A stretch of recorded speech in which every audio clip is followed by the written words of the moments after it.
And let's start with the first search method, which is here. We have it in the left menu. Let's look at the different modes. First of all, you have only two modes. I'm going to advise you, as we always use the advanced mode. If you use the simple mode, that you don't have the advanced mode checked, we will launch for you about 10 queries on Google using this word. We add, for example, blog. We would get a search that would be cycling blog, cycling magazine, like that.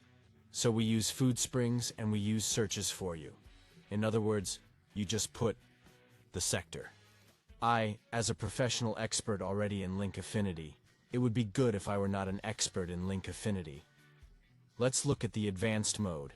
What we are going to do, unlike the simple mode, is that we are not going to make queries for you, but the query that you write here, we are going to launch it in Google. In other words, if you write here, cycling magazine, we are going to go out to Google and we are going to write exactly the same as you. So, advanced mode. Why? Because you control exactly what we're going to search for you. We're not looking for competitors. We're looking for potential link partners. When you search Google for potential link partners, it doesn't make sense for you to put buy bikes here, because you're going to find all your competitors. What happens? There are people who put here buy bikes. Why? Because they want to position themselves to buy bicycles. Leave that for the affinity ranking, which is in the configuration. Remember that, but not for the guest search. Prospecting. I'm going to give you another tip, a super valuable tip for me. Don't think in product and think in sector. For example, I'm going to give you a case, an example. If you have a ham e-commerce that sells Serrano ham or Iberian ham and, well, all kinds of ham, and even wine and cheese, the terms you should write here would not be cheese, wine, and Iberian ham. That would be wrong. The sectors would be food, cooking, nutrition, even health. Think about the sector. Okay? The sector would be cycling. Well, come on. Let's think cycling magazine, sports blog. You see, don't you? I'm going to the sector and not the product. Blog, it could also be cycling. Come on. And sports magazine. With this, believe it or not, we're going to do these queries on Google, and believe it or not, you're going to get enough hits.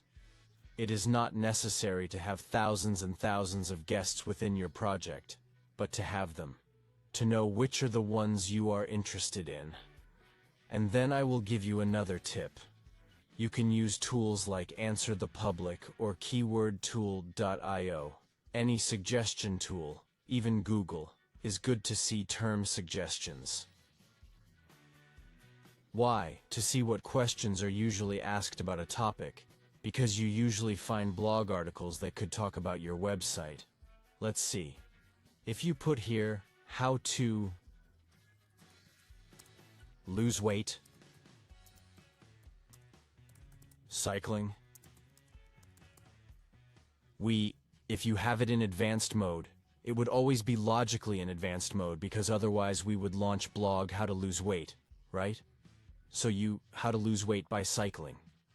You start to find sites that can potentially talk about bull bike, and they are related to sports, and they are related to health, and so on.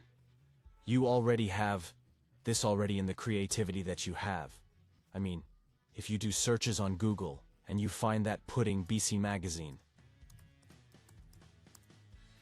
you find interesting sites, then you could add it. And once you have made the query, you will have it saved down here.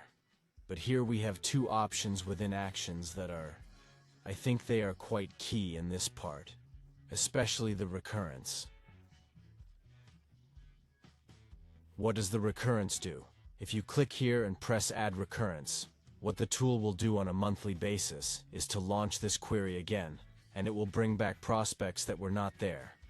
In other words, if I have made the query this day, at this time, in a month, It will launch it without me doing anything, and it will bring me sites that were not there on this date. In other words, new sites that are positioning in Google.